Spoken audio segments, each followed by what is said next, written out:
Bonsoir à toutes et à tous, bienvenue. On est ravis de vous accueillir ce soir à la Cité du Vin pour commencer cette année 2024 pour la première conférence des Vendanges du Savoir. On a repris la prog début janvier, mais voilà, là c'est le retour des Vendanges du Savoir donc, à la Cité du Vin. Donc on est ravis, il y a beaucoup de monde, donc ça fait plaisir à voir. Donc dans quelques instants, je vais laisser la parole à Anna Chidil qui va présenter Boris Petri et après on laissera la parole pour qu'il anime sa conférence. On va avoir 1 heure de conférence, après on va avoir 30 minutes de questions-réponses avec un micro qui va passer à travers le public. Pour notre public qui est sur Zoom, vous pouvez poser vos questions dans la rubrique Q&R et on les transmettra pour qu'elles soient posées. Si vous avez la moindre remarque également sur Zoom pour un problème de son ou quelque autre problème, n'hésitez pas à nous faire des retours. On essaiera de pallier à ces différents problèmes. Et voilà, je pense que j'ai fait le tour. Donc je vous souhaite à tous une très belle conférence et merci encore d'être venus. Bonne soirée. Merci Loïc, merci à la Cité du Vin de nous recevoir et merci à vous toutes et tous d'être présents si nombreux ce soir à la Cité du Vin et puis je l'espère tout aussi nombreux en Zoom, en face de vos écrans. Cette conférence se déroule dans le cadre des Vendanges du Savoir. Un petit mot rapide sur qui on est. Je pense que si vous nous suivez depuis un petit moment, vous le savez par cœur. Mais donc on est une action culturelle qui est portée qui est aidée par la Cité du Vin, qui est portée par l'Université de Bordeaux, l'Université de Bordeaux-Montaigne, sous l'impulsion de l'Institut des sciences de la vigne et du vin, l'ISVV. Et notre objectif, c'est la diffusion d'un savoir scientifique autour de la vigne et du vin, transdisciplinaire. L'objectif est vraiment de faire en sorte que ce savoir, porté par des chercheurs de différentes disciplines, sciences humaines et sociales, sciences dures, chimie, biologie, puisse interagir et surtout puisse vous porter des informations scientifiques sur l'actualité de la vigne et du vin et sur aussi son devenir, avoir une perspective de réflexion autour de cette filière et l'apporter dans un cadre de diffusion, dans un cadre de partage du savoir, partage au plus grand nombre. Donc c'est vraiment ça la mission des Vendanges du Savoir. Et aujourd'hui, nous recevons Boris Petri qui vient nous parler d'un sujet éminemment important. Et d'ailleurs, c'est pas pour rien que vous êtes si nombreux aujourd'hui, autour de la relation qu'entretient la Chine au vin. Et aussi, finalement, d'une certaine manière, la relation qu'entretient la Chine à la France et au vin, parce que l'intérêt et l'objectif aussi de Boris Petri dans ses travaux, c'est de montrer ces interconnexions et cette transnationalité d'une certaine manière. Donc Boris Petri est anthropologue, directeur de recherche au centre Norbert Elias.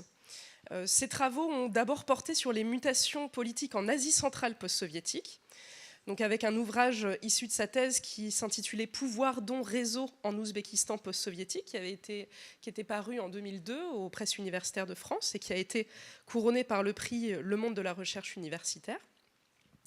Et puis depuis 2011, ces travaux se sont tournés vers l'étude des changements d'échelle dans la production, dans la consommation et puis dans la régulation du vin dans un contexte de globalisation. Et plus particulièrement, Boris Petri a mis en place un terrain ethnographique sur la transnationalité de l'économie viticole, notamment à travers la relation entre la France et la Chine. Vous imaginez bien que donc il est tout à fait pertinent pour nous parler de ce sujet-là. Et puis en plus, l'autre casquette de Boris Petri, c'est aussi qu'il est réalisateur de films documentaires. Il a notamment diffusé Château Pékin en 2018 et également auteur, bien entendu, d'ouvrages sur le vin. J'ai ici l'un de ses ouvrages, Château Pékin, la France, le vin, la Chine, qui est directement issu de son travail de recherche et notamment aussi de ce travail mis en place dans le cadre de sa recherche documentaire. Donc je vais le laisser parler et puis je me ferai un plaisir à la fin de cette conférence de me faire aussi l'écho des questions que vous pourrez avoir par Zoom et puis d'animer cette discussion. Merci beaucoup et à tout à l'heure. Merci, bonsoir à toutes et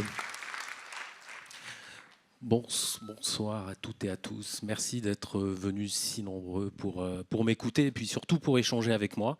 Parce qu'il est 19 heures, on va essayer aussi je vais essayer de vous proposer quelque chose d'un peu interactif et aussi d'un peu, on va dire, dynamique en vous proposant plusieurs extraits de mon film qui s'appelle Château Pékin pour interagir et réfléchir ensemble ce soir. Alors effectivement, comme on vient de le préciser, je suis anthropologue et on peut se demander pourquoi un anthropologue s'intéresse à un moment au vin. Alors, tout simplement, le vin n'est pas une marchandise comme les autres pour la société française.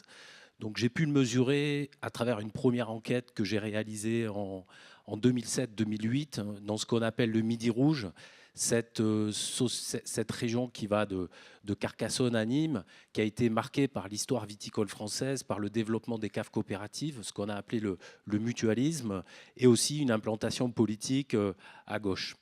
Donc j'ai travaillé sur la fin du Midi Rouge, en fait, dans les années 2000, à un moment où les caves coopératives de cette région fermaient les unes après les autres, et 25% du vignoble du Languedoc a été arraché à ce moment-là. Et c'était très étonnant de voir que pendant les manifestations, beaucoup de viticulteurs accusaient la mondialisation de la situation du vin, de l'économie du vin.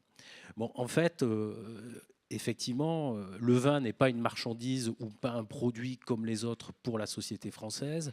C'est le reflet d'identité sociale, le reflet d'identité locale. Les Français considèrent que le vin est un patrimoine français, même si d'autres sociétés produisent du vin, fabriquent du vin et même se mettent à consommer et produire du vin bien loin de la France. Alors, j'ai eu envie de commencer un peu cette conférence par une situation, moi, qui m'intéresse en tant qu'anthropologue, c'est-à-dire quelque chose qu'on n'a pas vécu historiquement avant, c'est-à-dire que des routes du vin mondialisées, il y en a eu à différentes époques, hein, depuis l'Antiquité avec les Grecs, mais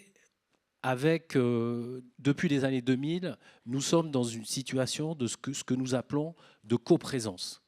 De coprésence, c'est-à-dire que nous sommes en Chine et les Chinois sont en Europe.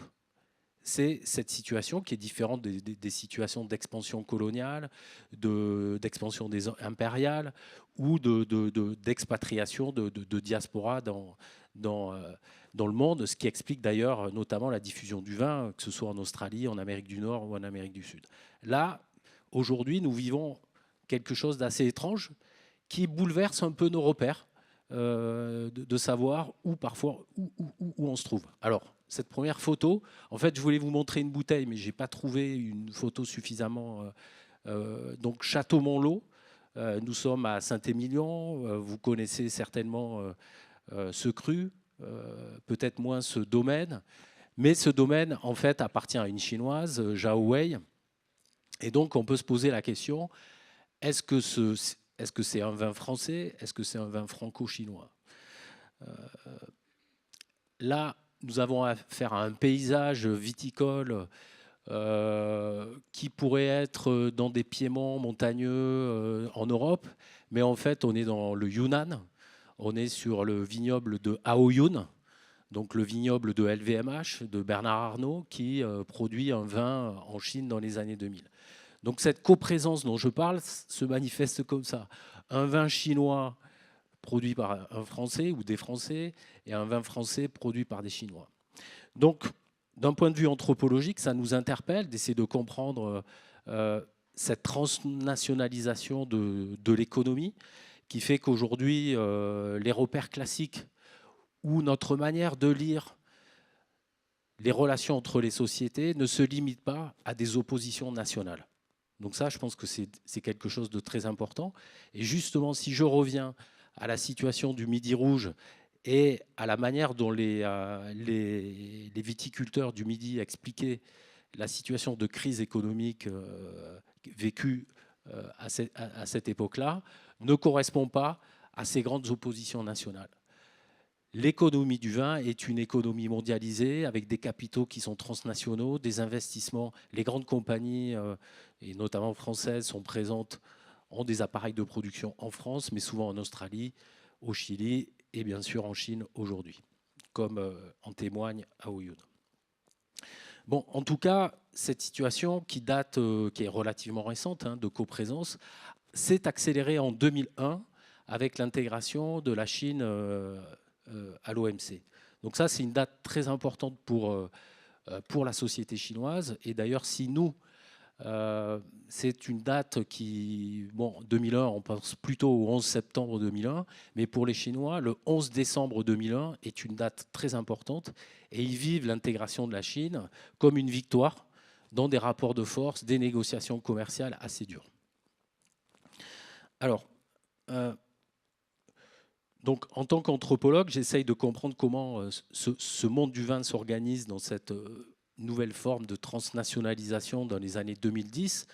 Et ce qui est tout à fait frappant, c'est de quitter le Midi Rouge pour aller vers un autre univers du vin qui est beaucoup plus lié au grand cru et de découvrir qu'il y a une espèce de wine rush, donc en 2010-2011, et donc des vignerons essentiellement de Bordeaux et de Bourgogne parlent d'un nouvel Eldorado qui se déplace de l'Amérique du Nord vers la Chine. Et donc, une des régions qui devient moteur dans l'exportation du vin à ce moment-là, c'est la Chine, et avec un rôle très important joué par Hong Kong, qui devient le Global Hub, un lieu d'échange particulièrement important. Alors, il se trouve que, je l'ai dit, la diffusion du vin à l'échelle mondiale a lié l'Europe à différents continents, que ce soit l'Amérique du Nord, l'Amérique du Sud, dans une forme de, on va dire, d'une continuité culturelle, puisque forcément, l'adoption du vin dans la société américaine, en Amérique du Sud ou en Australie ou en Nouvelle-Zélande est liée à l'expansion de la civilisation européenne. Tandis que là, avec la société chinoise, on met en contact deux civilisations ou deux ensembles culturels qui se connaissent assez mal. La Chine, pays relativement fermé, commence juste à s'ouvrir et il y a une méconnaissance réciproque. Alors je passe beaucoup de temps dans les domaines viticoles bordelais et bourguignons à observer ce désir de vin chinois où je vois des marchands venir acheter. Et on va commencer par partager un premier extrait de mon film pour revenir à cette question de savoir ce qui se passe dans cette rencontre entre des Chinois et des Français. Donc si vous voulez bien... Ah, c'est le dieu du vin, Bacchus. Oui. L'histoire de Bacchus, voilà.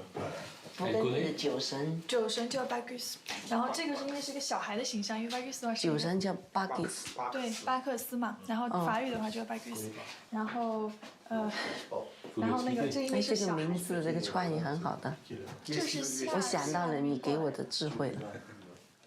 然后呢，就是它会有好多神嘛，酒神啊、爱神啊什么的。 On ne sait 然 pas 后这 s'il 个的话 existe 就是属于 toujours. 酒 Si, 神。 si, il est toujours là. On est tellement contraints à des réformes. Oui, mais on y croit, nous, on y croit. On y croit encore. Il faut toujours garder du vin pour connaître l'évolution. Même s'il n'y en a plus à vendre, même s'il n'y a plus de vin sur le marché, c'est toujours intéressant pour nous de déboucher de temps en temps des vieilles bouteilles et puis de se mémorer le millésime, l'histoire, les événements. Le vin, ça fait marcher la mémoire. Est-ce que vous pouvez traduire la blague à Madame Sao? Il y a un docteur qui c'est sur une BD, une bande, Oui. qui arrive dans une pièce et qui dit le vin est excellent pour la mémoire. Pour la mémoire. Pour la mémoire, pour garder. Et la personne qui était derrière et qui dit oh mince, moi qui buvais pour oublier. 他就是说有一个医生，他就是那个有个医生他。就是说酒的话对人的记忆有好处，然后呢就是说你要跳到就是跟一个病人说你要跳到那个酒桶里面去，就是说啊这样的能让你就是记忆就是会好一些什么，然后那个病人他就说哎呀我刚刚已经把它喝完了，就是说，哎，其实这个笑话的话，对我们来说不是特别的那个有那个感觉。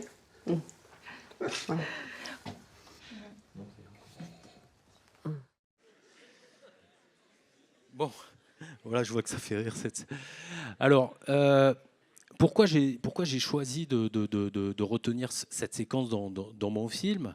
C'est qu'en fait, dans les contacts interculturels, ce qu'il y a de plus difficile à comprendre, c'est l'humour dans une autre langue, dans une autre culture. C'est une finesse, on ne rit pas des mêmes choses, etc. Mais ce que j'ai voulu souligner par là, c'est que les intentions dans ces relations sociales entre Chinois et Français, les intentions que les uns et les autres mettent ne sont pas forcément les mêmes intentions. Et donc il y a beaucoup d'incompréhension. Et donc ça, c'est une des scènes que j'ai choisies, que j'ai filmées, mais c'est quelque chose qui s'est répété à plusieurs reprises dans nombreuses observations que j'ai pu mener dans ces relations sociales entre Chinois et Français. Et d'ailleurs, vous voyez le début de la séquence où il y a cette sculpture qui évoque Bacchus. C'est vrai que Bacchus, Dionysos, pour nous, c'est une évidence. Ça renvoie à notre culture, mais pour l'univers chinois, pour la cosmologie chinoise, ça ne veut strictement rien dire. Et on a tendance un peu à oublier, justement, qu'il y a des chocs culturels comme ça qui interviennent. Donc, pour revenir à cette question du vin, pour les Français, le vin, c'est quelque chose qui relève de l'intimité sociale. Voilà, qui véhicule à la fois des passions, mais aussi des sentiments de menace, de peur, dans les rapports que nous pouvons avoir avec les autres. Et dans les années 2010, 2011, ce qui m'a frappé, c'est qu'il y avait un sentiment très ambivalent dans la mondialisation du vin, c'était cette envie de faire boire du vin à la terre entière, et à la fois un sentiment de menace que notre patrimoine soit approprié par d'autres. Alors, justement, sur ce rapport au temps, je pense que nous avons vécu, à partir de 89, l'effondrement du mur de Berlin et du communisme, avec cette idée que nous allions assister à la libéralisation du monde. Un historien américain, Francis Fukuyama, parlait de la fin de l'histoire pour dire que finalement la démocratie allait vaincre, que l'économie de marché allait triompher. Et je pense qu'on s'est largement trompé dans cette idée que la Chine allait se libéraliser, se démocratiser. Donc ça, je pense que c'est important de le garder en mémoire, parce que de l'autre côté, pour la Chine, qui a longtemps été fermée, l'ouverture de la Chine en 2001 avec l'OMC, il y a aussi une idée de revanche historique, suite à un précédent historique qui fait que des comptoirs coloniaux à la fin du 19e siècle ont existé en Chine, et c'est d'ailleurs là où les premières expériences viticoles ont été menées par des congrégations religieuses sur le littoral chinois. Donc nous ne vivons pas dans un monde globalisé, uniformisé, et il y a dans ces chocs culturels des formes de friction ou de difficulté à comprendre ce qui se passe dans cette rencontre. Alors, tout de même, il faut revenir à cette question alors là, c'est encore un paysage viticole chinois, enfin franco-chinois, puisque c'est le domaine Longdai qui est propriété des barons Rothschild dans la région du Shandong. Mais il faut revenir à cette question de désir. Pourquoi, à un moment, la société chinoise désire tant consommer du vin? Alors, il faut comprendre que la société chinoise, pendant longtemps, a été une société fermée, relativement uniforme. Les biens matériels étaient difficiles à acquérir. C'était une société communiste. Et le boom économique provoqué par l'ouverture de la Chine provoque, d'une certaine manière, une situation très ambivalente. D'un côté, il y a la population qui veut accéder à tous ces biens matériels. Et d'une certaine manière, le vin est une sorte de boisson qui symbolise l'accès au luxe, l'accès à l'Occident, le plaisir individuel, le droit d'aimer de désirer quelque chose, d'exprimer son goût. Est-ce que j'aime le rouge? Est-ce que j'aime le blanc? Est-ce que j'aime les vins fruités? Et ça, c'est quelque chose de très important parce que cette question de l'expression individuelle du goût, du désir de consommer aussi dans une relation amoureuse intime, n'est pas quelque chose du tout évident dans la réalité chinoise. C'est une société collectiviste, c'est une société où énormément de choses sont décidées d'en haut, et donc il y a une sorte d'ambivalence entre cette explosion, cette volonté de consommer qui fait que le vin est associé à une boisson exotique et associé au luxe. Donc ça, c'est très important.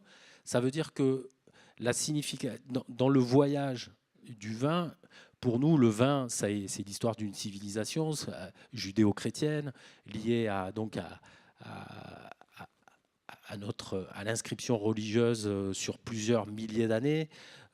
C'est aussi, comme je l'ai dit, une boisson du quotidien, hein, ce qu'on a appelé justement le Midi Rouge, ce lieu où on a produit énormément de vin en quantité.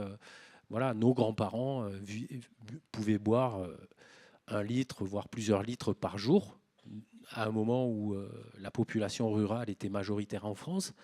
Et donc ce vin, cette boisson aliment est spécifique et singulière à l'Europe. Ce n'est pas du tout une manière de consommer ou d'envisager le vin dès que le vin circule, et notamment en Chine. Alors, cette question,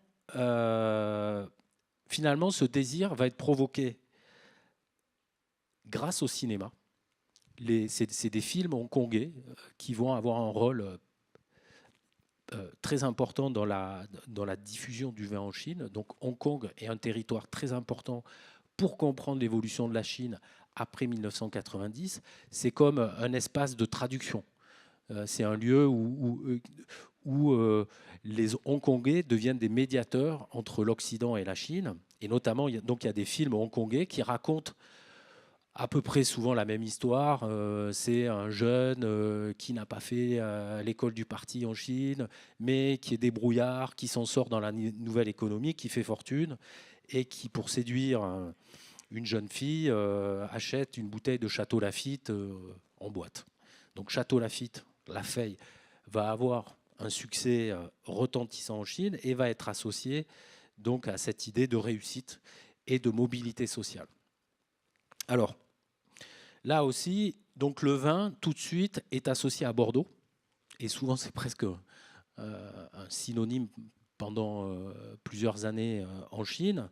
Le vin est associé à Bordeaux, au château, à l'idée de luxe. Et donc, il y a de nouveaux consommateurs qui émergent, qui veulent absolument acquérir ce type de boissons. Et donc, il y a un boom qui d'abord commence à Hong Kong. Hong Kong voit sans l'importance de ce boom et Hong Kong supprime toutes les taxes sur le vin dans les années 2000 pour accueillir justement toutes ces bouteilles venues de Bordeaux et de Bourgogne essentiellement. Toutes les grandes ventes, toutes les maisons de vente aux enchères, Sotheby's, Christie's, se déplacent de New York, Londres pour s'installer à Hong Kong et assurer donc la médiation entre ces nouvelles élites qui ont accumulé énormément d'argent et qui veulent acheter ces bouteilles. Alors, d'un autre côté, on a un gouvernement, on a un État chinois qui continue à être un État omnipotent, qui joue un rôle essentiel dans l'organisation de la vie sociale. Et le gouvernement chinois, de son côté, a un problème à cette époque-là, c'est de lutter contre l'alcoolisme. Donc la société chinoise est confrontée à des problèmes d'alcoolisme, ne veut pas mener une vague de prohibition. Les deux alcools consommés, c'est un alcool distillé qui s'appelle le baijiu, qui est un alcool de riz ou de céréales qui fait à peu près 50 degrés.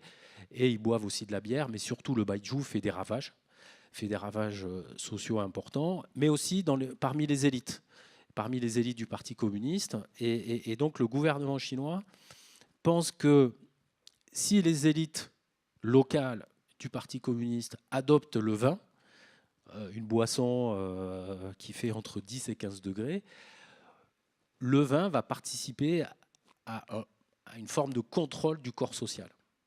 Donc il va y avoir des campagnes de publicité à la télé, il va y avoir toute une promotion du vin et un encouragement de la part du gouvernement pour que les Chinois adoptent le vin.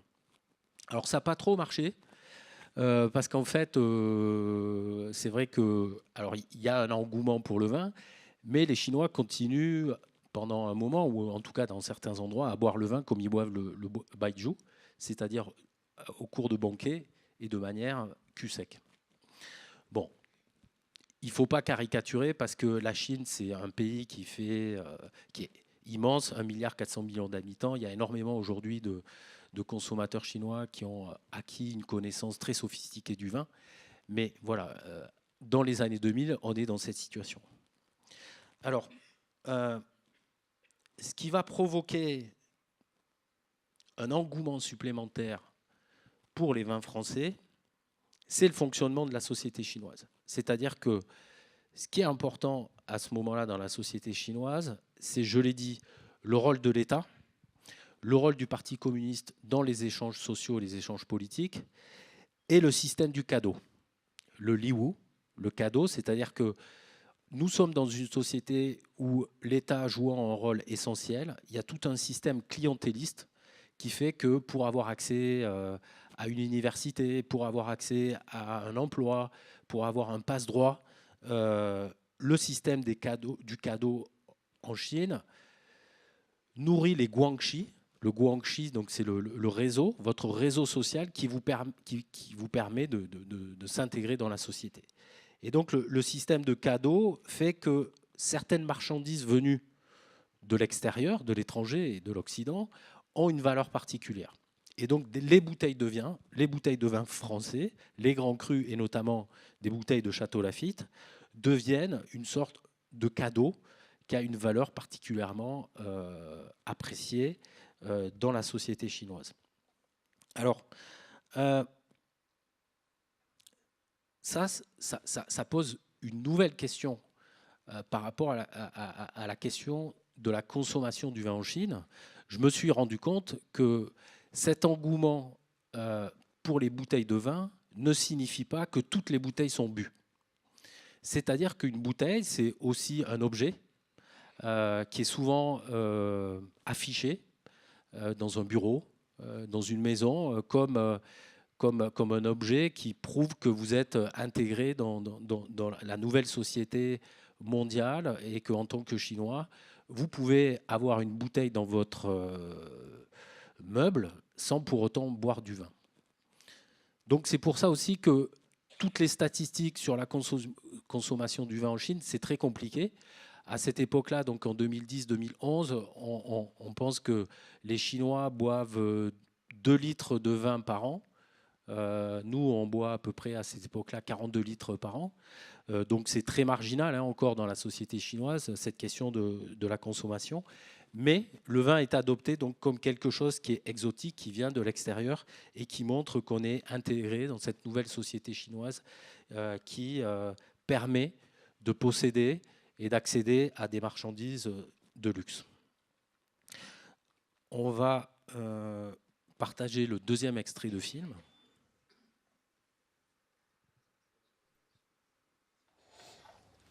On continue. C'est nous, Ariane. On en a lâché un paquet d'étages.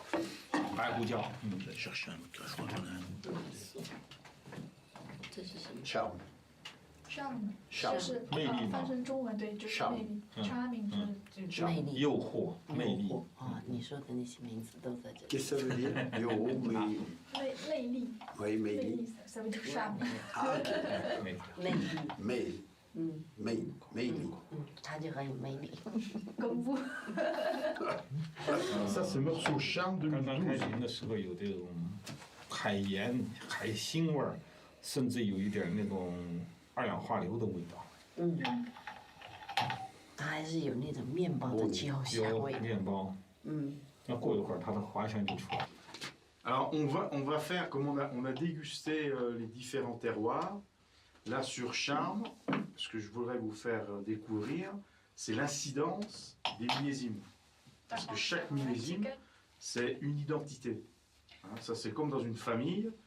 Vous avez 4-5 enfants. C'est le même père, la même mère, mais c'est pas forcément le même caractère de l'enfant. Hein. Alors le vin, c'est un petit peu la même chose. Hein. Et là, on sent un vin qui prend son caractère. On a passé l'adolescence. On continue. Monsieur, il devine, comment dire, pas plus 15 ans. 2001, 2002. Non, ça c'est 93. 93年的， 22. 93年， 22年。这是勃艮第的酒啊，新酒好喝，老酒也有老酒的喝法，但是很甘甜。这杯是中国人买这个，不管是拉菲也好，康帝也好，不在乎年份，是在乎名气，他买的是名气，因为那年便宜。 Le vin conserve, hein, si on n'en abuse pas, il n'y a pas de problème. Ouais. 我是90年的。 90后的， Ça, c'était excellent. 符合我的要求，我最喜欢90后的。我就喜欢90后的。 Ah oui, oui. 80年代的老了，因为我老，所以我也喜欢年轻人。其实。 等一下， Je le trouve nerveux là maintenant.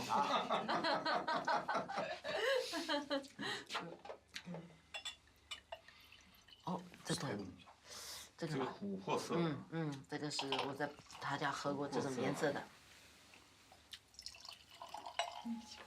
我在他那喝过这个酒，应该我在他那喝过这个颜色的是70年代的。我在博东家喝过14 years, this one. 70年代。 14 years. 40. Ah non, non, non. Alors c'est plus jeune. C'est 60. 40年， 66. 70年代。他说更年轻。 Oui, ben, c'est ça. 66. Ah, 40 ans, c'est ça. Ouais, c'est ça qui Ah oui. c'est encore plus vieux. Ouais. 66, 66. 64年的，这 34, 是1964年的。 oh là là, 66, 30, ça fait 50年了。 49 ans, 49 ans. 然后呢，49年了，今年啊是49. 哎，我说是40年嘛，对吧？我说的少，还说少，我说也是70年代的酒。 La révolution culturelle, c'est en quelle année 66。 Ah, mais c'était en 66. Ouais, c'est pour ça. Non, c'est 64ça。 66. 66. 龙年哈，龙年，60没有年。他说这瓶酒是66年的，就是66年的一年的。哦，66年对啊，66年是中国文化大革命啊，为啥爆发。 première année？ Ouais. 中国的。 Ouais.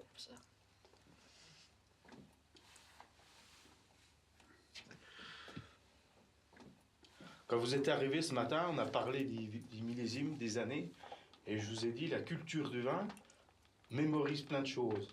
C'est le cas. Parce qu'on a bu un vin, forcément, au bout d'un moment, la mémoire travaille et ça rappelle plein d'événements.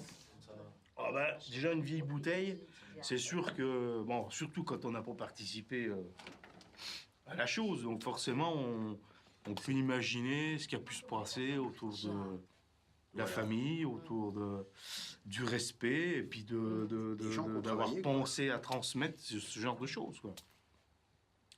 Mais nous, on fait la même chose. On fait la même chose avec le travail qu'on apporte tous les jours. Hein. Si on a le souci tout à l'heure, je vous ai parlé de replanter les vignes. Bon, ben, c'est pour que les choses se passent bien par rapport aux générations qui vont suivre. C'est notre souci permanent. C'est notre souci permanent de transmettre. La culture du vin, pourquoi la culture du vin? C'est parce qu'il y a des gens comme moi, puis ceux avant nous, qui ont su répercuter cette culture. Someday. 干杯。 Campagne. 干杯。 Et donc, c'est toujours très important. Et comment on peut dire? 知道为什么适合 C'est un 喝酒 moment 吗？ d'intimité. Ça paraît. 我就可以这样一直喝， pas 一直 le terme 喝， exact, mais 喝的没反应，没感 c'est 觉 un。moment de gentillesse.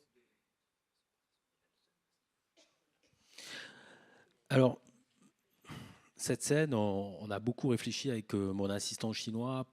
On l'a regardé des dizaines de fois pour essayer de s'interroger sur ces questions de traduction. Parce que, bon, vous voyez, il y a toute une discussion d'abord sur la question du terroir, l'importance de faire une distinction par rapport au terroir et ensuite par rapport au millésime. Donc tout ça, c'est en rapport à l'espace, c'est en rapport au temps. Il parle de la transmission, de la mémoire.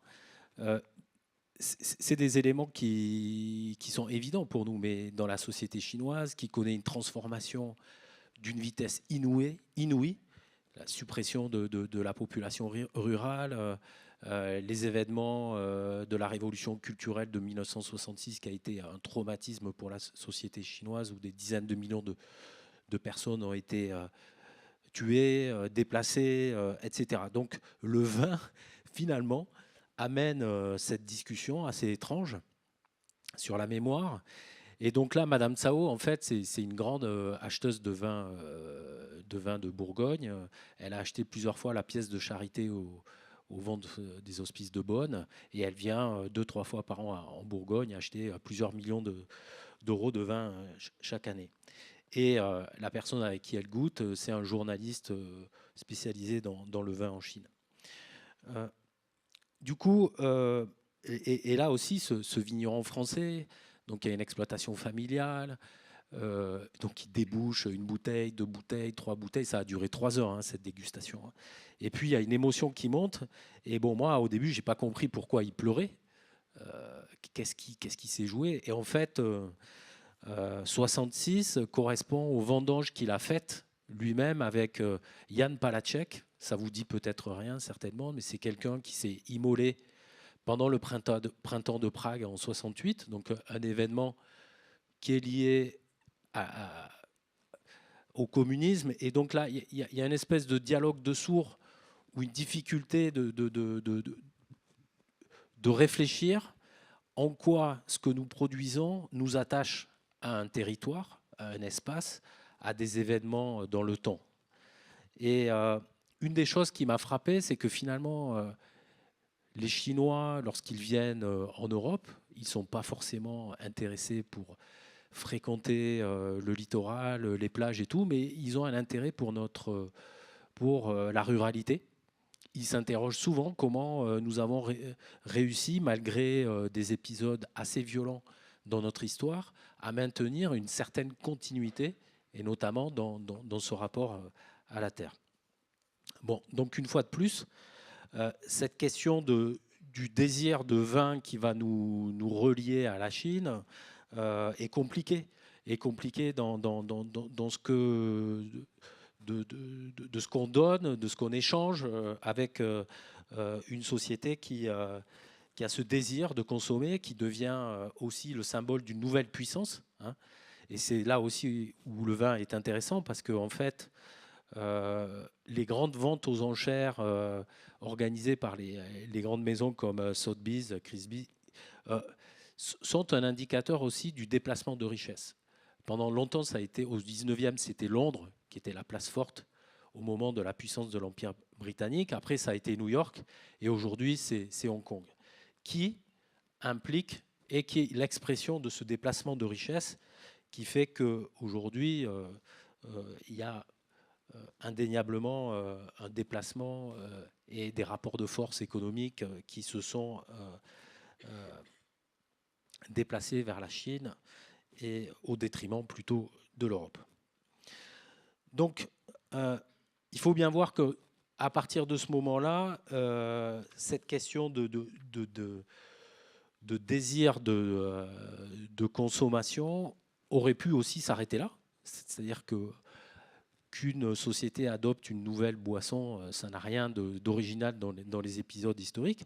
Mais ce qui est tout à fait étonnant, c'est de constater chez les Chinois le désir de s'approprier donc des cultures ou des produits qu'elles désirent, et de se lancer dans la production, même dans le vin.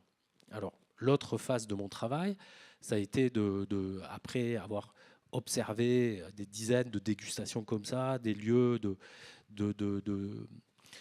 socialisation entre Chinois et Français pendant toutes les confréries viniques jouent un rôle très important. La fête de la fleur à Bordeaux, mais aussi la vente des hospices de Beaune, ce qu'on appelle les Trois Glorieuses en Bourgogne, où énormément de clients chinois sont reçus par les Bourguignons, sont des lieux de socialisation et de construction d'un monde commun, si on peut appeler un monde commun, vu toutes les difficultés qu'il y a à se comprendre et les difficultés qui sont liées à des différences culturelles assez importantes.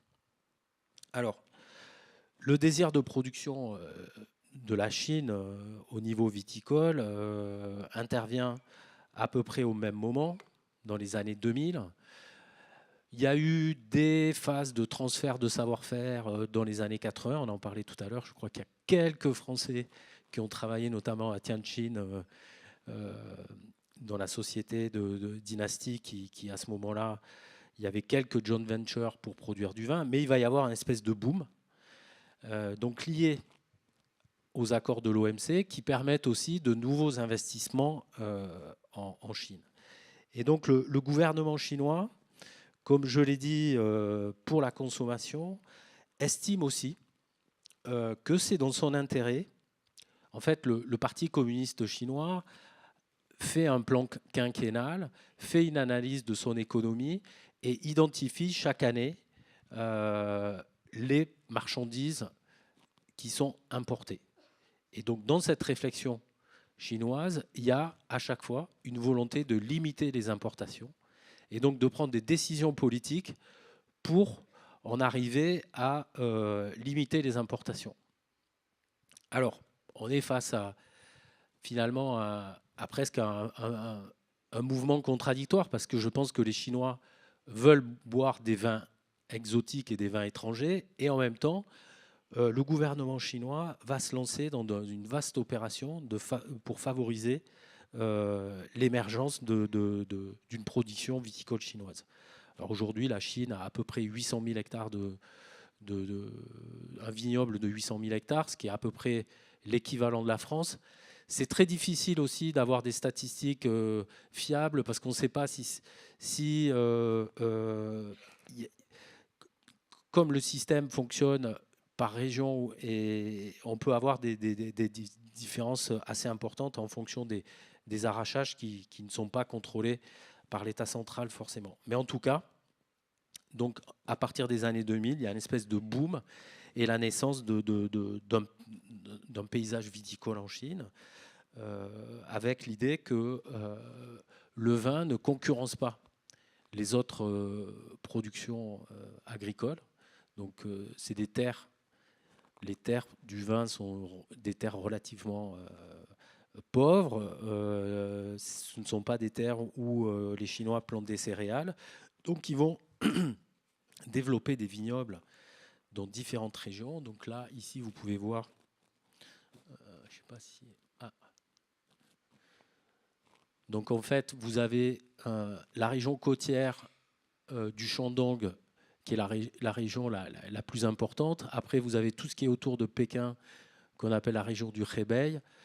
Le Xinjiang, qui est la partie la plus occidentale où vivent les Ouïghours. Le Yunnan, où est installé LVMH et Aoyun. Et aussi le Ningxia, donc qui est le pays des Hui. Les Hui, c'est les musulmans chinois. Donc c'est assez étrange de voir que le Ningxia est devenu l'étendard de la production viticole malgré cette population Hui. Donc en fait, il va y avoir donc une volonté politique d'investissement dans un moment où la Chine a connu de très importants investissements dans l'espace urbain et cherche à trouver des investisseurs étrangers qui acceptent d'investir dans les zones rurales. Alors on va voir fleurir des domaines viticoles comme celui-là. Donc c'est un domaine qui se trouve dans le Shandong avec plus de 500 hectares de vignes. Donc la question des échelles aussi est quelque chose d'assez frappant. Pour moi, ça a été assez violent parce que un domaine de 6 hectares n'a aucun sens dans la réalité chinoise. Donc on est tout de suite confronté à des domaines viticoles très grands, avec une approche forcément beaucoup plus agro-industrielle, parce qu'on ne peut pas mener 500 hectares en biodynamie ou en bio. Voilà. Et donc des joint ventures qui apparaissent avec des investisseurs français qui décident d'investir en Chine. Alors là, je me suis posé aussi cette question de savoir pourquoi il y avait un désir occidental et un désir français d'investir dans le vin en Chine. Qu'est-ce qui pousse ces acteurs français de vouloir participer au développement du vin chinois? Donc tous les grands groupes de spiritueux, de vins et spiritueux français, que ce soit LVMH, Lafite, Castel, et j'en passe, ont investi en Chine. Donc là, on va partager le troisième et dernier extrait. Les différents commanditaires chinois n'ont pas exactement tous le même profil. Monsieur Chen, celui où je suis actuellement, c'est vraiment un self-made man, pas très politisé. Il y a une préoccupation aussi de faire beau et bien. Je le sens assez proche de Madame Sao. C'est taillé un peu n'importe comment, sans vraiment beaucoup de logique. C'est taillé en cordon, mais il rallonge les cordons. Il ne remplace pas les pieds morts, donc ça fait, t'as des endroits où tu as des pieds de 2 mètres de long, quoi.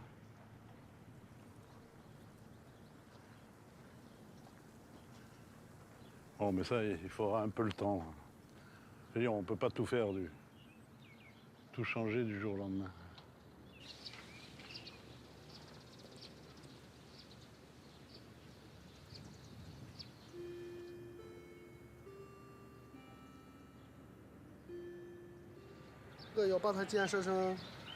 Il sera... OK. Ah bon? Ah. OK. Et il sera fini quand? Hein? Oh. Bon boulot. 中国梦。做葡萄酒，欧洲的历史，尤其是法国，在中国一说到葡萄酒，想到的是拉菲，然后就特别的神往。当10年我选择做这个酒庄产业的时候，就考虑中国的市场也很大，中国的风土和法国的波尔多，它的那个地理区位是一样的。如果种好的葡萄，酿好的酒，除了设备以外，还要需要更高级的技术，所以说就特别想能不能请拉菲的酿酒师来我们的酒庄来给我们指导酿酒。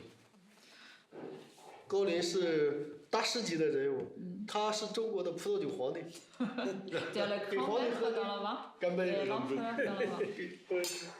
好，祝贺一下。好。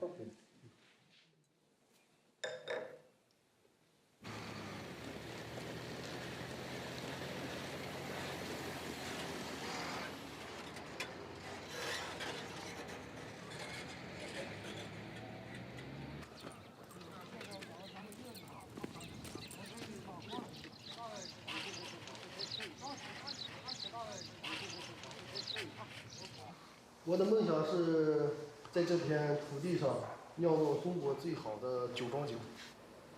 小的时候可以憧憬过，应该自己有一个很大的城堡。那要感谢我的爸爸妈妈。练太极功夫的人最适合种葡萄，为什么呢？他不能急功近利，它是一个很漫长的过程。是是，上2楼。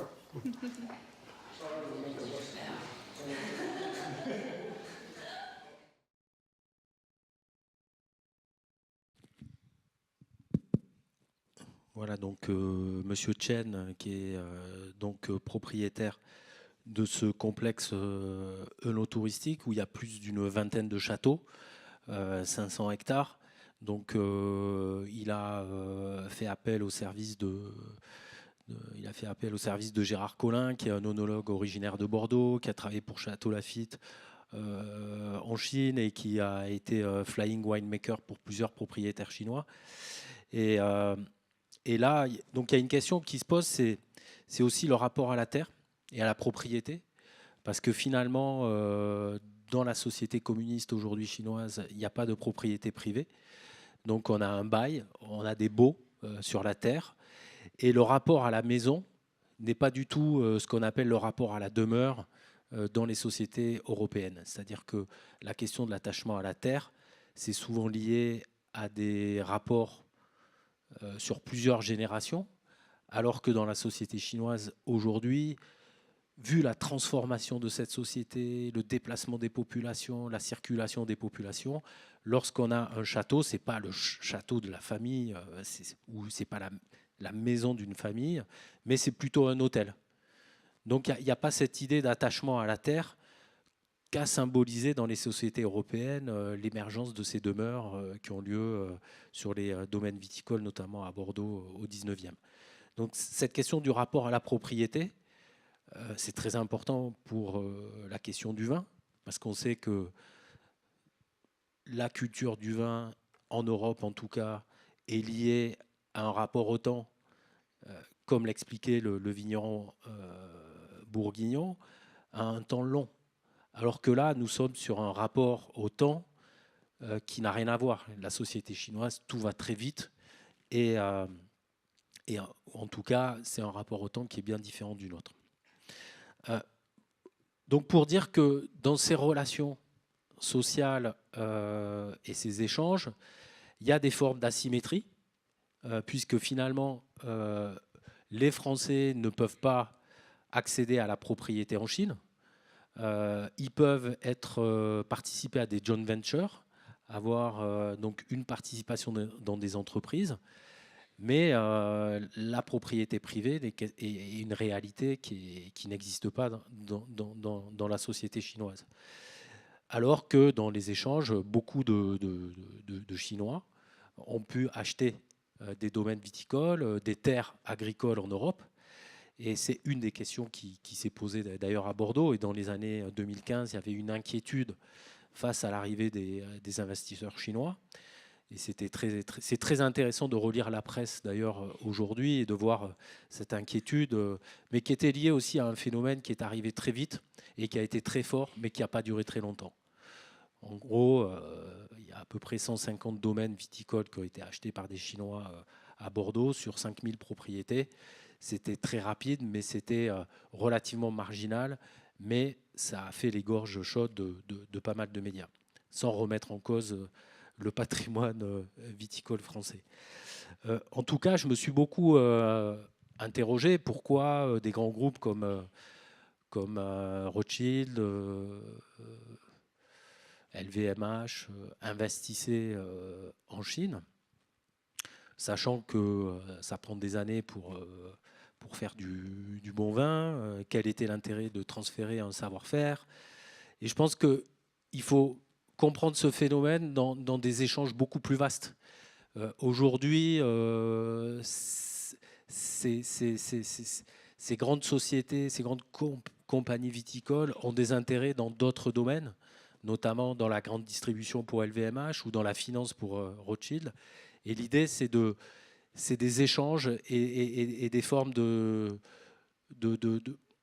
transfert et d'accès à différentes choses qui permettent à une élite transnationale, en tout cas, d'avoir considérablement gagné beaucoup d'argent ces 20 dernières années et qui posent un certain nombre de questions dans la situation dans laquelle se trouve aujourd'hui l'Europe, avec une dépendance de plus en plus accrue à l'égard de la Chine et un développement assez inégal et plutôt défavorable à l'Europe quand on regarde la balance commerciale aujourd'hui entre la Chine et l'Europe.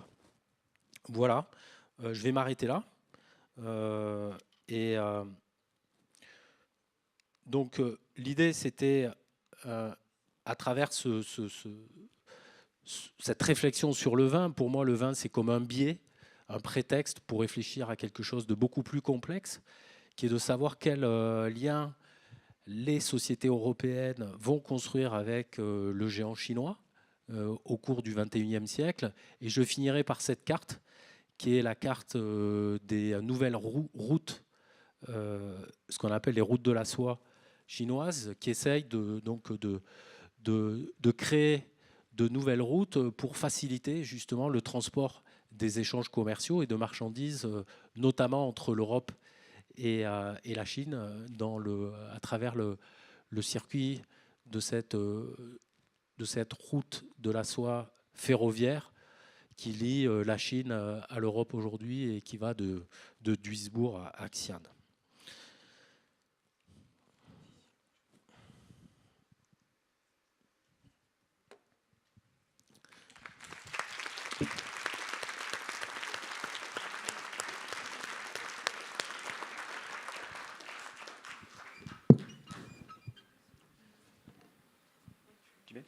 Merci beaucoup Boris. Merci pour cette très belle conférence. J'espère que ça vous a plu. Ça va être le temps des questions-réponses. Donc pour ceux qui ont l'habitude, j'ai la catchbox qui est dans mes mains qui permet de poser les questions et de la passer d'un membre du public à l'autre. Voilà. Si vous ne sentez pas de traverser toute l'auditorium, vous pouvez faire des passes. Juste faites attention aux caméras quand vous les envoyez vers ces dernières. Et on va avoir aussi des questions sur Zoom que je vais retransmettre à Anna Chinil via le biais de la tablette. Voilà. Est-ce que certains d'entre vous ont des questions? Ouais. Je crois que c'est la passe la plus facile que j'ai à faire. Merci. Je ne suis pas sûr que ce soit une question, c'est plutôt une observation d'un candide, d'un naïf. Faut-il que je découvre un film sur la perception du vin en Chine pour comprendre que les millésimes d'un vin sont assimilés aux différents caractères des enfants de même parent. Pourquoi ne fait-on pas ça ici en France ou ailleurs pour amener plus de respect à cette boisson qu'est le vin?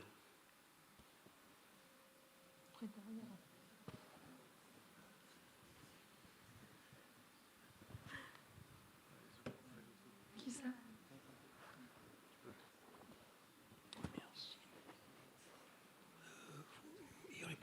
Vous ne répondez pas à la question. Non bon. Non, mais je ne pense pas que c'était une question pour moi. C'était plus une question... Merci, monsieur. Non, si vous voulez, moi je peux répondre. Mais je ne sais pas qui... C'est qui on, quoi. C'est qui doit impulser cette question du respect de cette boisson et tout. C'est une question compliquée, mais je comprends ce que vous voulez dire en tout cas. Et je partage votre avis. Oui, merci monsieur. Quand on sait qu'une bouteille de Château Lafite, ça oscille suivant les millésimes entre 700 et plus de 1000 euros, donc c'est réservé à une certaine élite chinoise. On est bien d'accord, tout le monde donc, ne doit pas en boire ou le garder en Chine. Alors par contre, dans les autres propriétés viticoles, je suppose que les prix sont tout à fait différents. Qu'est-ce qu'ils font du vin? Est-ce qu'ils arrivent quand même à le boire maintenant? Qu'est-ce qu'ils en font? Est-ce qu'ils le regardent? Est-ce qu'ils le vendent? Qu'est-ce qu'ils en font? Alors, bon, y a le marché chinois reste un marché important pour les vins français, même si avec l'arrivée de Xi Jinping et la lutte contre la corruption, il y a eu un ralentissement, on va dire, de cette logique du cadeau dont j'ai parlé. Ensuite, le Covid a marqué aussi un coup d'arrêt avec une sorte de renationalisation de l'économie et une volonté de limiter les importations. Mais avec 1,4 milliard de consommateurs, aujourd'hui, il y a énormément de clubs de vin en Chine, il y a des dégustateurs très fins, des collectionneurs. Et donc, il y a tout un microcosme dans les grandes villes chinoises de personnes qui boivent du vin. Donc aujourd'hui, la Chine est tellement grande, on ne peut pas parler de la même manière de Pékin, Shanghai et des villes qui sont plus à l'ouest et loin de de toute l'influence occidentale. Mais donc il y a encore énormément de vins qui sont consommés en Chine, qui servent aussi, qui sont stockés. C'est aussi il y a énormément de vins stockés par ces nouvelles élites à Hong Kong pour thésauriser en fait. C'est une manière aussi d'épargner. Et après, il y a énormément d'interrogations sur les vins chinois, ce qui a été consommé, parce qu'ils ont énormément produit. Il y a eu pas mal de campagnes de distillation. Voilà.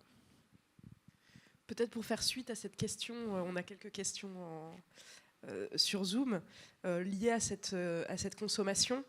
Avec alors une première question sur justement qui boit du vin. Est-ce que ça reste, parce que dans ce que vous dites, il y a quand même le côté microcosme, élite, qui reste très présent. Est-ce qu'il y a depuis ces années 2010 une diffusion pour un public et des consommateurs plus larges? Donc ça, c'est une première question, avec des vins peut-être d'entrée de gamme ou de moyenne gamme. Et également, comment est-ce que ces consommateurs-là, s'ils sont présents, alors que ce soit les élites ou peut-être des consommateurs plus larges, sont formés à la dégustation, sont formés au vin?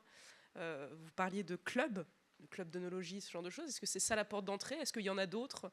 On sait que les Chinois sont extrêmement connectés. Est-ce que ça passe aussi par là? Donc voilà, deux questions sur cette question de la consommation. Merci. Il y a beaucoup d'échanges, de jumelage avec des écoles européennes, autant sur la sommellerie que l'œnologie. Il y a aussi une des différences, c'est que c'est une boisson qui peut être partagée entre hommes et femmes. Alors que le baijiu, c'est plutôt un alcool qu'on consomme entre hommes. Et donc la population qui consomme du vin en Chine est souvent féminine aussi, assez jeune, dans les wine bars.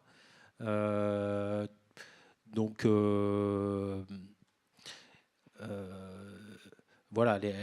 l'initiation se passe aussi dans tout un ensemble d'hôtels, de restaurants qui sont aussi liés à la présence de la culture occidentale dans ce pays.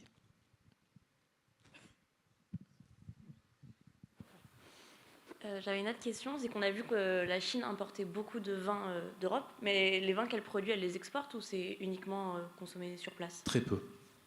Très peu. D'ailleurs, on me demande souvent de venir et de faire, à la fin de ma conférence, de faire une dégustation de vin chinois. Et c'est très difficile de trouver du vin chinois en France. Non, et puis c'est pas l'objectif. On en trouve un peu à Hong Kong, à Singapour, mais leur objectif, c'est pas forcément d'exporter les vins chinois. Bonsoir. Ouais. Non, je vous en prie, madame. Je vois quelqu'un. Profitez de la proximité du ballon, du micro.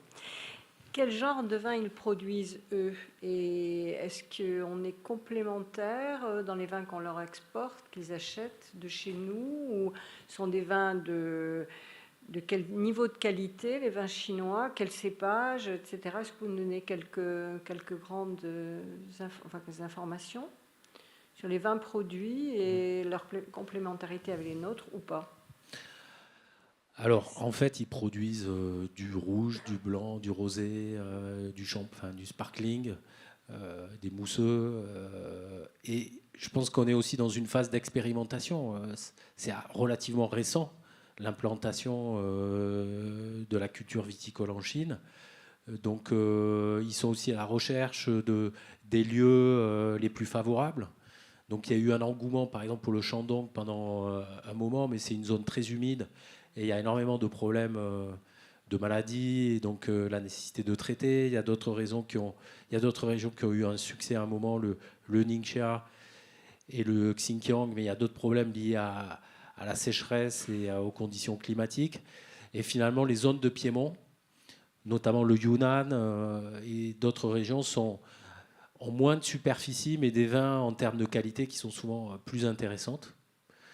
Donc, ils essayent de faire des vins plutôt de qualité, mais ça ne veut rien dire parce que la législation en Chine est relativement récente. il y a quelques vins, une dizaine de vins de très bonne qualité. Mais après, il y a aussi une industrie qui se met en place avec une législation relativement jeune. Il y a énormément de bulk wine, ce qu'on appelle le bulk wine, qui est importé, c'est-à-dire du vin en vrac qui vient de Bordeaux, du Chili, d'Australie, qui est mélangé au vin chinois, parfois. Donc, voilà, mais ça, c'est des pratiques qui existaient en Europe il n'y a pas si longtemps. Donc, c'est un marché qui se met en place doucement et c'est difficile, en fait, d'avoir une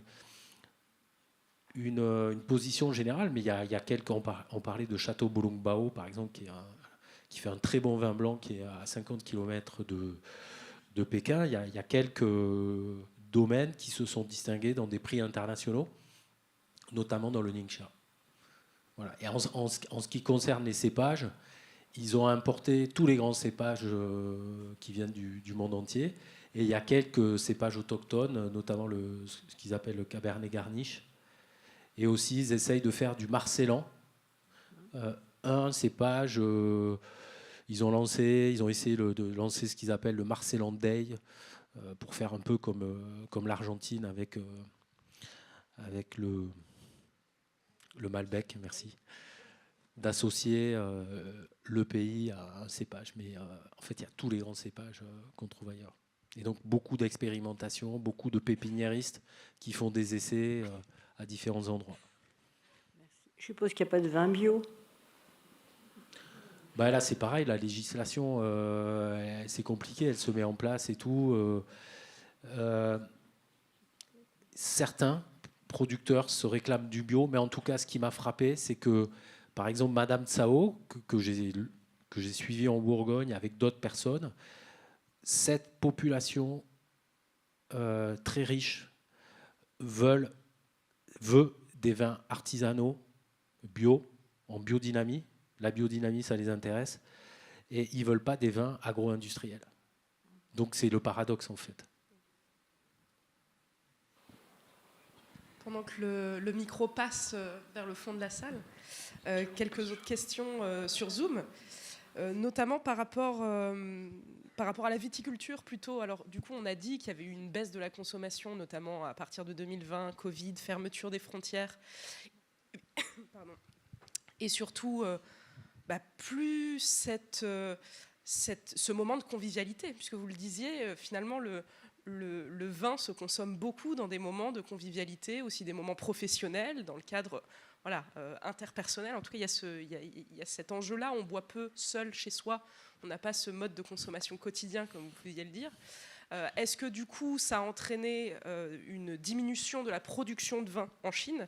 Notamment, certaines personnes parlent ici d'arrachage. Est-ce que est-ce qu'il n'y a pas un problème finalement on ne peut plus vendre le vin qu'on produit, donc du coup, quel intérêt à entretenir encore les vignes ? Voilà, quelle est la situation actuelle ? En fait, le fonctionnement de l'économie chinoise, c'est assez compliqué pour nous de la comprendre. Par exemple, Monsieur Chen, il a 500 hectares, il produit des centaines de milliers de bouteilles, mais qu'il offre à ses employés qui travaillent dans la centaine d'hôtels qu'il possède en Chine. Donc en fait, c'est des ventes inter-entreprises, c'est pas un marché comme nous l'entendons, et donc c'est toujours très difficile de savoir comment sont écoulées certaines marchandises. Et par ailleurs, il y a eu des stocks énormes, il y a eu des campagnes de distillation, mais les producteurs doivent aussi remplir un plan quinquennal. Donc c'est après aussi l'État qui régule et qui décide d'arracher ou qui décide de réduire la production. Donc c'est pas du tout le même fonctionnement de notre économie. Et donc c'est très difficile en fait de savoir ce qui est bu, ce qui n'est pas bu, ce qui est donné dans ces échanges inter-entreprises. Bonsoir. Une question par rapport aux moyens d'achat. Est-ce que vous pensez que le vin est adapté au live streaming ?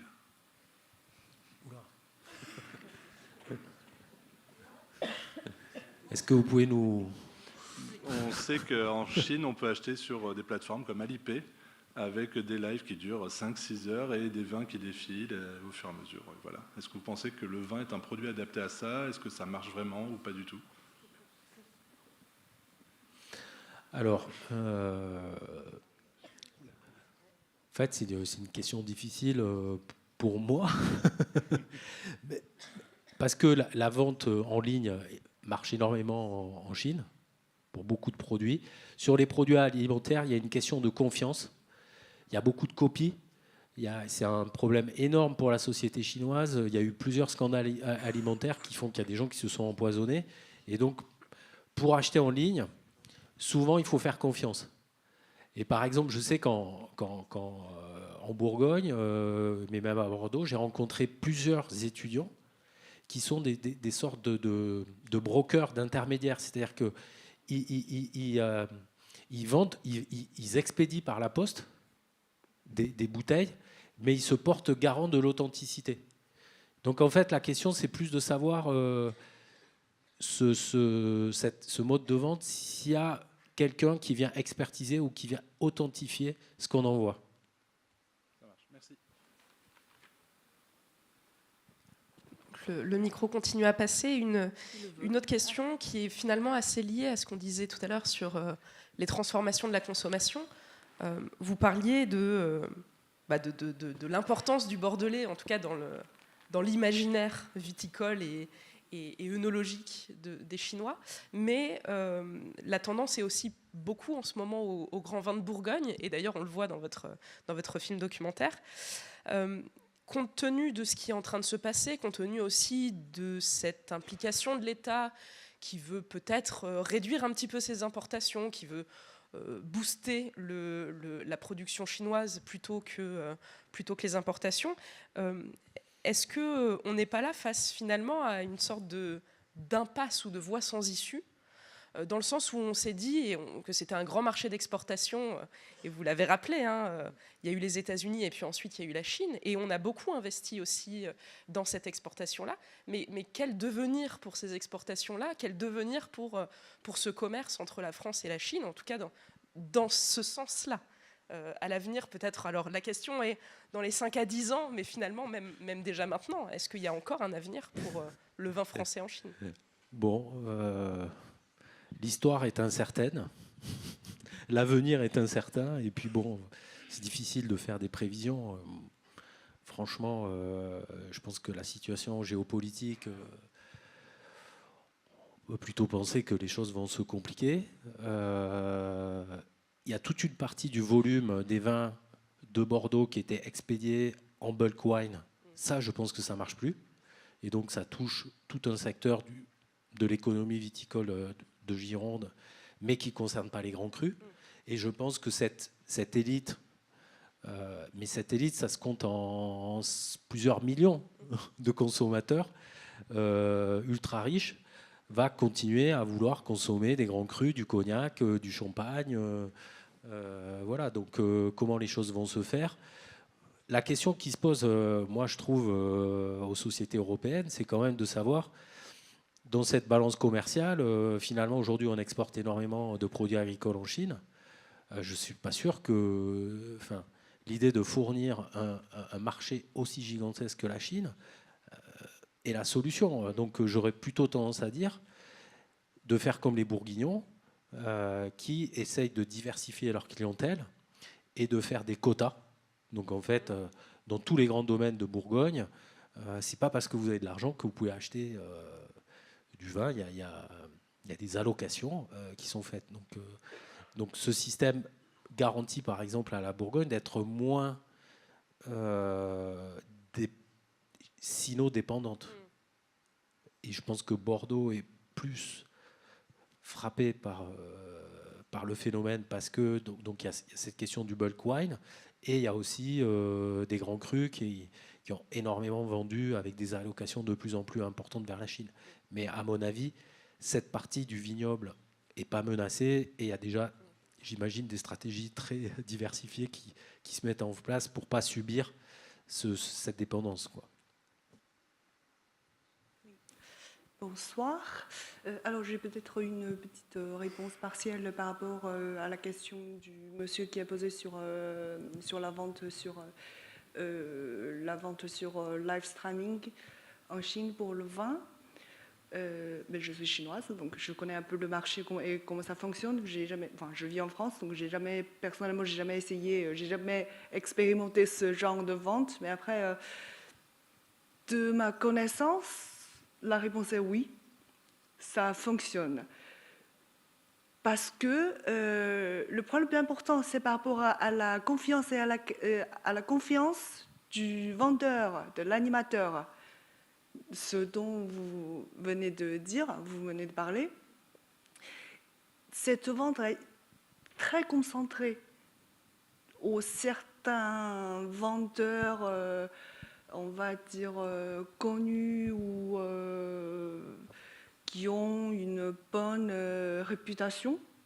Donc là, ce genre de vendeur, s'il propose quelque chose, il le porte la garantie, on va dire. Donc là, maintenant, ça marche.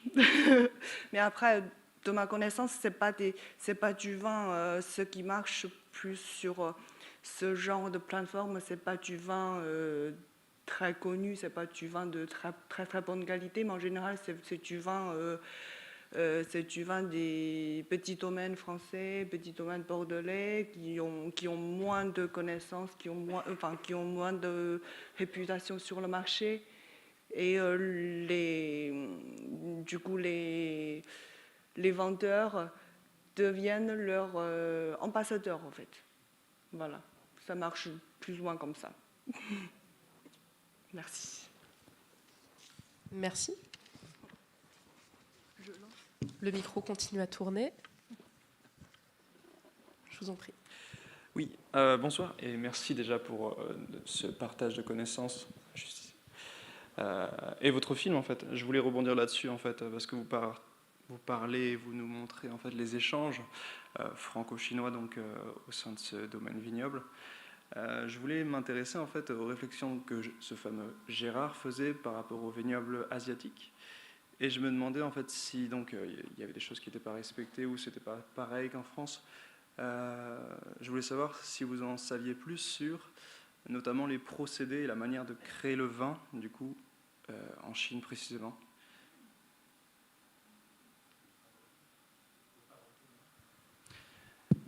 De fabriquer le vin ? Oui, en fait, ici en France, on a une manière assez, traditionnelle de le faire.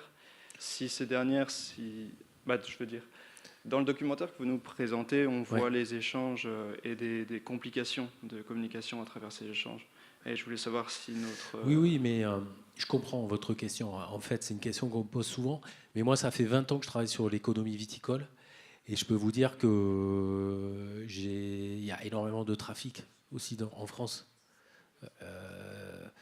On n'en parle pas. On ne produit pas que des vins de qualité.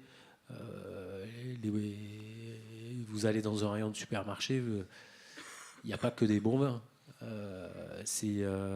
Donc, ce que je veux dire par là, c'est que je ne voudrais pas qu'on ressorte tous d'ici avec l'idée que nous, les Français, on fait du bon vin et ce que font les Chinois est forcément...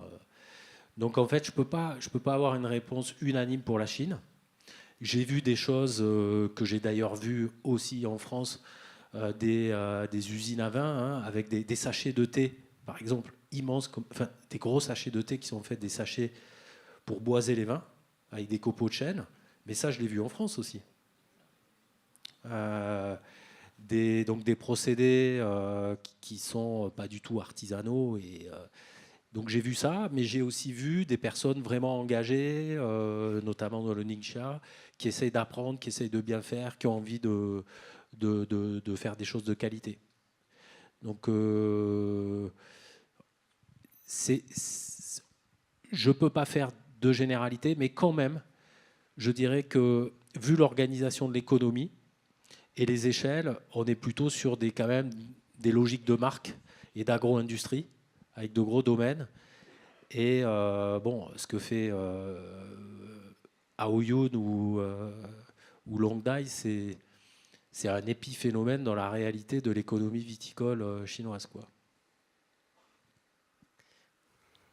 Alors, le micro peut aller en bas. En attendant, moi j'ai une question sur ce qu'on voit à l'écran, en fait, sur cette architecture, parce que vous nous avez montré des châteaux viticoles, mais finalement, on ne s'est pas focalisé sur la question du château en tant que tel. Des vignobles qui, finalement, construisent des châteaux au milieu de leurs vignes, des châteaux français, en tout cas, avec une architecture, on dirait peut-être un château du Val-de-Loire. Donc, c'est assez intéressant de voir qu'il y a aussi cette... appropriation peut-être architecturale et également culturelle, mais qui passe peut-être, alors et ça c'est la question, par une autre manière de penser le vin et les vignobles, c'est-à-dire que ce monsieur qui possède le château, je crois que c'était celui qu'on voyait à un moment dans le documentaire, et vous disiez qu'il possédait plein d'hôtels, et que finalement c'était presque un complexe hôtelier.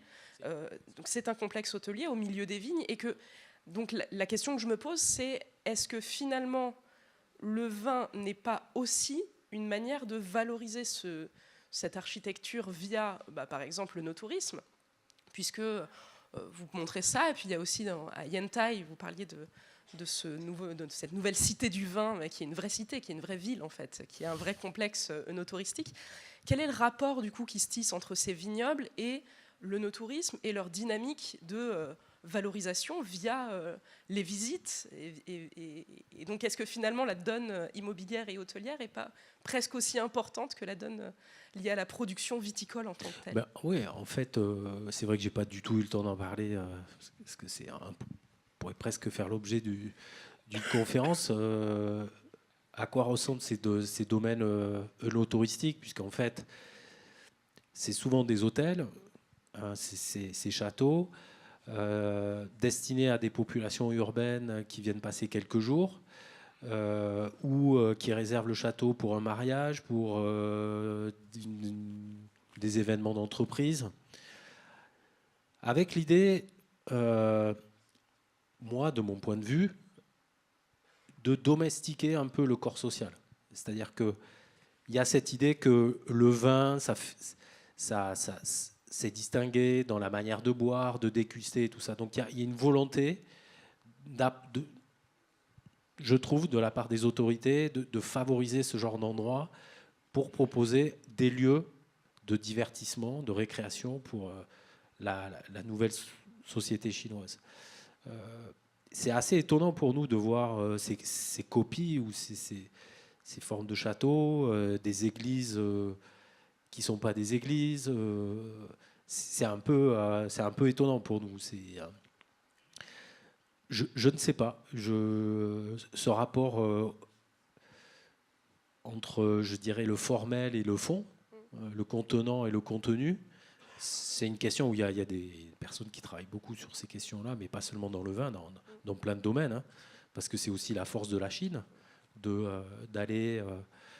ça repose sur une curiosité aussi, une curiosité de vouloir apprendre, parce que c'est jamais, même dans le vin, c'est tout à fait étonnant de voir à quel point il y a une envie et un souci d'apprendre, et c'est aussi pareil dans l'architecture. Donc c'est peut-être une période historique qui ne va pas durer et donnera naissance à quelque chose de plus, on va dire, de plus propre à la société chinoise, ou une forme de réappropriation qui fait que même l'architecture va changer. Oui, je sais pas. C'était un petit peu, Boris, si vous permettez, c'était pour prolonger la discussion sur finalement finalement comment les Chinois apprennent à faire du vin, etc. Enfin, il n'y a pas de secret. Enfin, ils sont venus ici, ils sont venus ailleurs. Moi, j'ai fait en fait en 2018, en tant qu'ex-directeur de l'ISVV, on avait fait une grande mission en Chine, l'université du Nord-Ouest, où il y a une très grosse formation en œnologie. Il avait été formé en fait à Bordeaux, mais il y a très très longtemps. Le responsable œnologue. Après, en fait, dans le Ningxia, on a retrouvé ici beaucoup de gens formés. Alors en France, et puis on n'a pas d'exclusivité. Les gens sont formés en Australie, sont formés en Allemagne, à Gesenheim, dans les meilleures écoles d'œnologie dans le monde. Les Chinois sont avides de ces connaissances, ils savent très bien où les trouver. quelquefois, alors c'est sur ça que je voulais témoigner. Donc dans Ningxia, effectivement, on a goûté des vins tout à fait très intéressants, même si vous le mentionniez, il y a des contraintes avec le froid l'hiver, puisque la vigne doit être enterrée l'hiver pour ne pas geler, donc il faut la redécouvrir au printemps, donc c'est extrêmement compliqué. Mais en fait, on voit en fait des progrès spectaculaires. Et dans cette collaboration, dans cette envie en fait d'apprendre, finalement, nous on a un peu du mal parfois à suivre parce que leur demande, elle est tellement rapide et ils veulent aller tellement rapidement. Ils voulaient, dans le Ningxia, ils voulaient construire il y a quelques années un institut d'œnologie en 3 ans. Il fallait qu'on aille enseigner là-bas et clairement, en fait, on peut pas suivre leur évolution. En fait, ça va beaucoup trop vite, quoi. Voilà. Donc, voilà, les Chinois prennent très très vite et ça, effectivement, ils vont dans le monde entier pour le faire. Est-ce qu'il y aurait une dernière question? Parce qu'on peut prendre une dernière question dans la salle. Et là-bas, à gauche. Parfait. Vous avez parlé de politique de favoriser l'introduction des vins de Bordeaux en Chine par rapport à l'alcoolisme. Est-ce que ça a évolué depuis? Est-ce qu'on a une constatation de la baisse de l'alcoolisme grâce au vin de Bordeaux? Au vin en général, pas que le vin de Bordeaux. Franchement, je ne sais pas. Je ne peux pas vous dire. C'est quelque chose, je ne peux pas vous dire. Mais en tout cas, la consommation de baijiu reste soutenue.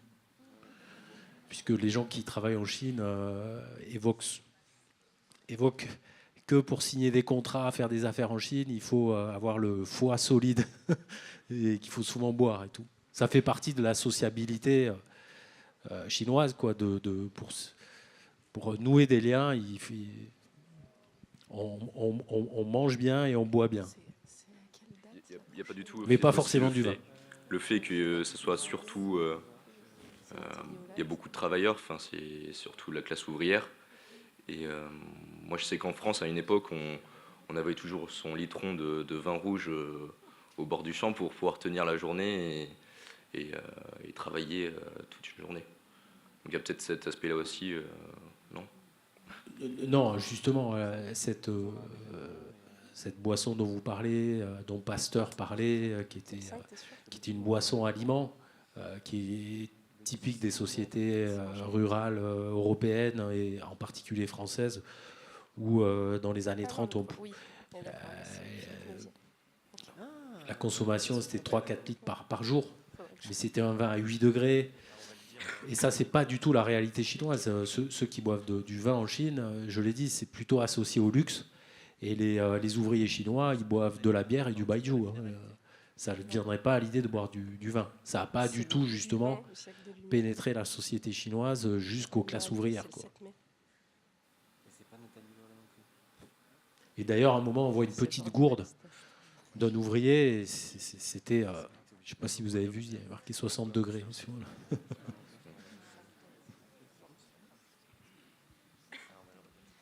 Merci beaucoup. Il est 20h30, donc la conférence va s'arrêter là. Merci beaucoup, Boris. Merci. Simplement un petit mot rapide, parce que le prochain rendez-vous n'est pas le bon, celui qui est affiché. Le prochain rendez-vous des Vendanges du Savoir, c'est donc le 5 mars 2024, avec Philippe Mézier, qui est historien, qui est maître de conférence en histoire moderne à l'Université Bordeaux-Montaigne, et qui va nous parler du goût du vin au siècle des Lumières. Vaste programme sur le goût du vin. Quel était ce goût-là? Donc, on oublie ce qui est marqué, ce qui est affiché. Retenez bien la date du 5 mars prochain pour découvrir quel était ce goût du vin au siècle des Lumières. Oui, merci beaucoup pour cette précision. Oui, on a fait une petite coquille de communication. Je voulais aussi témoigner de la part de la Cité du Vin, de notre satisfaction. Et je ne sais pas si vous le savez, mais les Vendanges du Savoir ont reçu le prix de l'œuvre culturelle de l'année 2024 par la Revue des vins de France. Donc voilà, donc on est ravis d'accueillir les Vendanges du Savoir depuis de nombreuses années maintenant. Et voilà, on est très fiers de vous, donc bravo. Merci beaucoup. Merci. Merci à tous en tout cas, j'espère que vous avez passé une très belle soirée. Bonne soirée. À très vite et merci encore.